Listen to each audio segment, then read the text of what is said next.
Bom, agora a gente vai dar continuidade e finalizar a nossa disciplina, né, essa disciplina de doenças ocupacionais.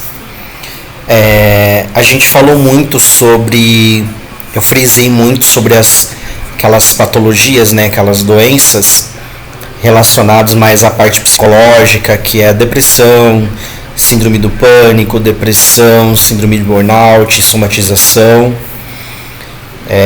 E eu fiquei falando muito sobre essa questão que hoje os maiores índices de afastamento dentro de uma empresa seria essas questões envolvido aí a questão da parte do estresse no ambiente de trabalho, enfim, que esse estresse pode acarretar uma síndrome do pânico, uma ansiedade, uma síndrome de burnout, uma somatização.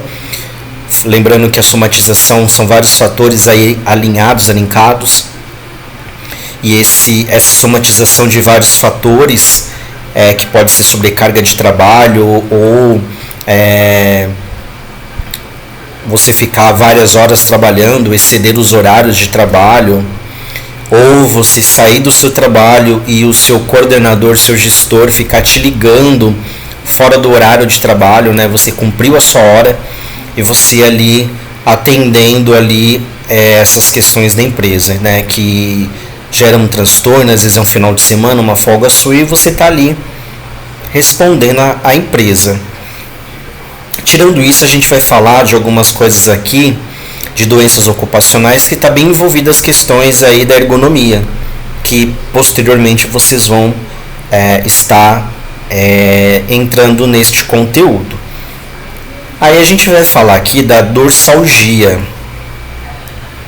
Então a dorsalgia, ela está alinkada tendo um carregamento aí em questão do peso, dos movimentos repetitivos, como a gente tinha falado. Então alguns movimentos repetitivos ou a postura pela qual você se encontra naquele serviço, se ele está uma postura inadequada, de uma forma que não condiz ali, ou por conta da cadeira, ou por conta da mesa, né? Tinha até falado para vocês a questão do computador, enfim. Então, essa dorsalgia, essa dor, na verdade, algia, dor na região dorsal, ela pode acarretar aí problemas sérios que podem levar até a hérnias, né? E aí a gente vai falar sobre a hérnia de disco. Então, a medicina do trabalho, junto com um técnico de segurança do trabalho, pensando nessas questões, tem que ficar muito atento e ter um olhar sobre essas questões do mobiliário, a cadeira adequada para aquele profissional. Cada profissional tem as suas necessidades, então também avaliar as necessidades daquela pessoa, né, daquele trabalhador. Então, por exemplo, uma pessoa mais obesa, então ela tem que ter uma cadeira que caiba ela ali, que fique confortável. Geralmente tem que ter os apoios de braço para você poder manter eles apoiados para não ficar suspenso. Então, por exemplo, a gente trabalha com muita digitação, enfim, se a cadeira não tem o apoio, você fica com os cotovelos erguidos, sem apoio nenhum, e aí esses movimentos repetitivos podem lesionar. E aí pode refletir na parte cervical, que pode refletir na parte da região dorsal, e aí acabar tendo essa dorsalgia. O paciente, né, o trabalhador, passa a ter dores fortes na região dorsal, que pode irradiar para a região do cóccix e membros inferiores, e pode levar até uma hérnia por conta disso, uma hérnia de disco por conta disso. Então, é realizado fisioterapia para amenizar essas questões, os choques que eu falei, que é o TENS, os choques, e medicamento para dor. Então, esse profissional vai ter bastante dor, tá? Dica, deixa eu pegar aqui. Dicas. Deixa eu ver se eu consigo baixar aqui. Que não está funcionando aqui para baixar. Vou rolar aqui. Deixa eu ver se eu consigo. Aqui, pronto. Ó, então vamos lá. Então, dicas. Então, mais uma vez falando da ergonomia, né? Então, a dica aí para vocês, no sentido de prevenção dentro da empresa, seria a questão do mobiliário, né? Incentivar as pausas do trabalho, alongar. Lembra que eu falei da questão da ginástica laboral? Então são poucas as empresas que têm a ginástica laboral. E quando tem, aproveitem, desfrute desse momento, que é um momento onde você pode ali fazer um bem extremo para a sua saúde dentro do ambiente de trabalho. Então alongar, descansar dos movimentos repetitivos, então fazer aquelas pausas, né, que é bastante importante. Outra coisa são as varizes, tá? Depende muito de onde você vai estar trabalhando, com como você vai estar trabalhando, isso pode desenvolver. Então, por exemplo, pessoas que trabalham muito em pé, então que ficam em pé na jornada, praticamente a jornada inteira do trabalho dele, às 8 horas, 9 horas ou 12 horas. Então vamos pegar um exemplo aí, os seguranças. Então, seguranças da empresa, são raros seguranças que ficam sentados, porque ele tem que estar de sentinela, ele tem que estar atento, né, a tudo que está acontecendo ao seu redor, então ele tem que ficar em pé. E aí esse tempo que ele fica em pé, isso pode dar varizes. Então ele tem que ter aí um calçado adequado, confortável, enfim, para que ele possa ficar naquele período, lembrando da carga horária, né? Então, às vezes o profissional era para ficar um período, o colega faltou, ele vai ter que ficar mais, então mais um tempo ali, né? Que ele vai ficar em pé ali. Então, as varizes não são uma doença propriamente dita, né? Mas é uma manifestação clínica de um problema maior, que é chamado de uma doença venosa, que pode ser crônica até aguda, né? Ocorre quando as veias dos membros inferiores elas acabam dilatando e o corpo não tem pressão suficiente para bombear o sangue, e acaba ocorrendo isso. Muitas das vezes precisa ser feita cirurgia aí, né? Então é bastante complicado. Então precisa atentar a essas questões. Quais são as dicas?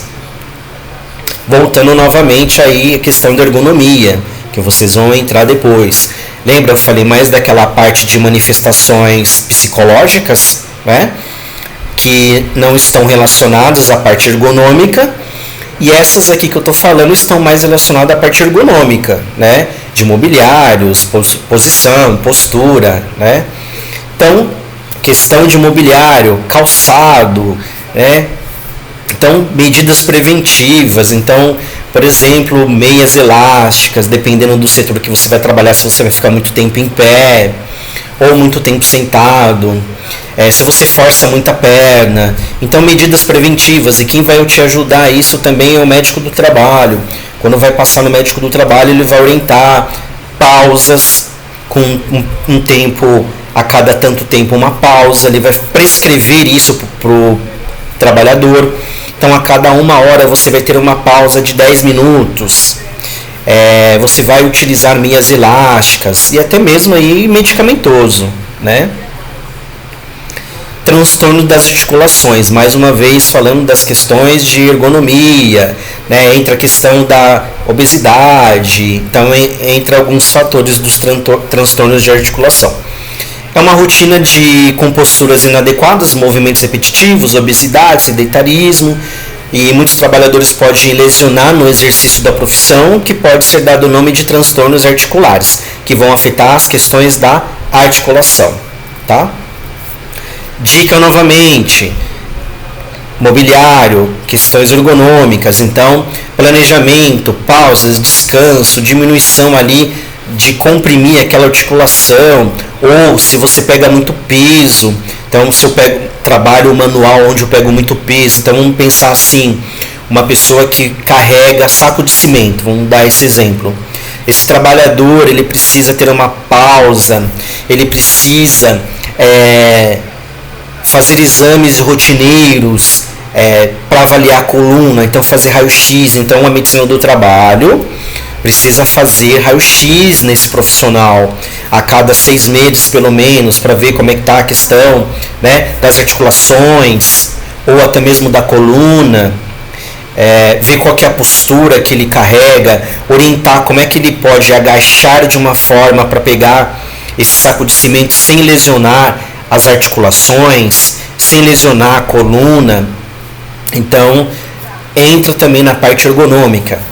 Então, dentro da parte de ergonomia, vocês vão ver, talvez vão falar aí para vocês sobre essa questão aí dessas doenças ergonômicas. Então, falando de ergonomia, sempre vai ser postura inadequada, ficar muito tempo sentado, ficar muito tempo em pé, calçado inadequado, a cadeira que não está adequada, a mesa que não está alinhada, o computador que está desnivelado e você não consegue ter uma visão ereta, você tem que olhar um pouco mais para cima, um pouco mais para baixo, e afeta a parte cervical, lesiona a cervical, pode irradiar para lombar, dorsal, enfim, tá?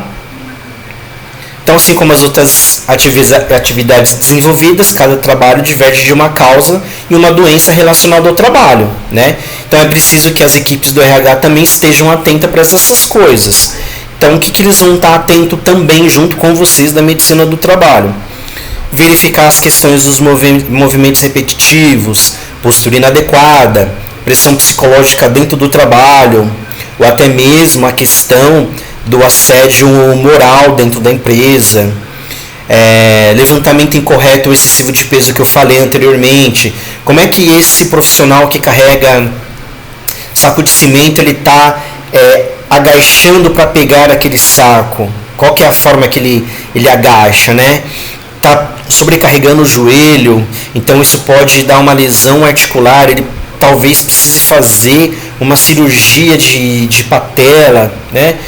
Então, aqui, ó, assédios no ambiente de trabalho, situações de alto nível de estresse, exposição a ruídos, enfim, essas coisas.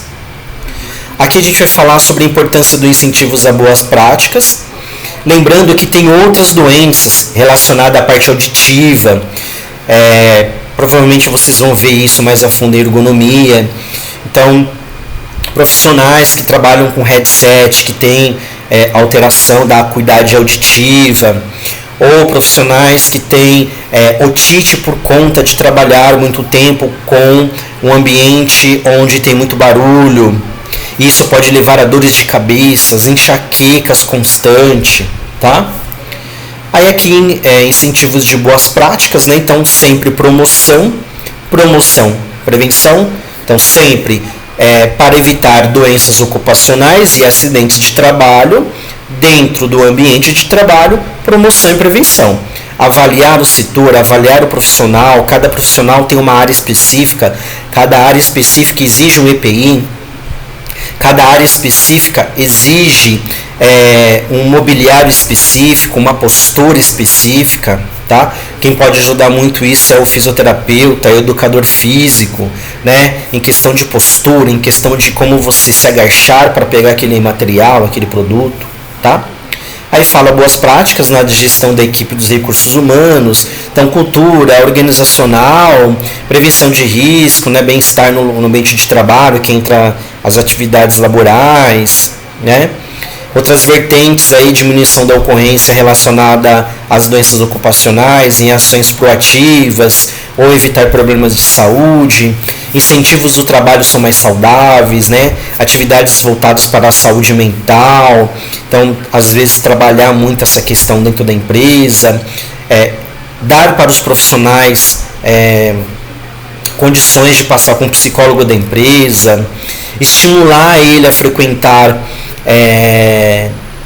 pensando na questão social, né, para desaliviar o estresse, cultura, então a empresa dar vouchers para os trabalhadores, para que eles possam ir no cinema, no teatro, dar desconto em academias. Então tem empresas que pensam nessas questões para o trabalhador e fazem, né, tem esses incentivos. Então tem até esqueci o nome, com a empresa coloca lá, faz um cadastro, né, e coloca os profissionais da empresa nesse cadastro, e ele vai para a academia, ele tem um desconto de 50%, às vezes até a empresa dá uma 100%, né, ou seja, totalmente gratuito. Gympass, acho que é Gympass, se não me engano. E aí você entra lá e escolhe a academia que você quer malhar, né? Se essa academia está associada ao Gympass, você vai lá e faz. Então, tem empresas que fazem isso, pensando no bem-estar, para a pessoa ter uma vida saudável. Outras empresas fornecem nutricionista por telemedicina, então é online, então você entra lá e você tem, por exemplo, por mês, duas telemedicina no mês. Aí você entra, você agenda, você entra, e aí esse nutricionista vai te atender. Você tem dois encontros no mês, ou se você não quiser, enfim, ok, mas tá lá disponível para você dentro da empresa. Bom, turma, é isso. Provavelmente na parte de ergonomia vocês vão ver muito mais coisas relacionadas à doença ocupacional, que envolve a ergonomia. A gente frisou mais as partes psíquicas, né? Os estresses no ambiente de trabalho, ansiedade, somatização, síndrome do pânico, que está acarretado aí na sobrecarga de trabalho, que está relacionada aos colegas, à chefia, à própria instituição que te cobra, o coordenador te cobra, a instituição te cobra, os clientes te cobram, né? Assim, se sofre uma pressão. Isso leva a uma estafa, que pode levar a uma ansiedade, que pode levar a uma síndrome do pânico, que pode levar a uma depressão, né? Pode levar a uma síndrome de burnout, você pode até pensar em suicídio, enfim. E aí essas questões ergonômicas vocês vão ver algumas doenças aí, já mencionamos algumas aqui, mas provavelmente vão ver mais coisas relacionadas à parte de ergonomia, tá? Então a gente vai finalizar por aqui, ok?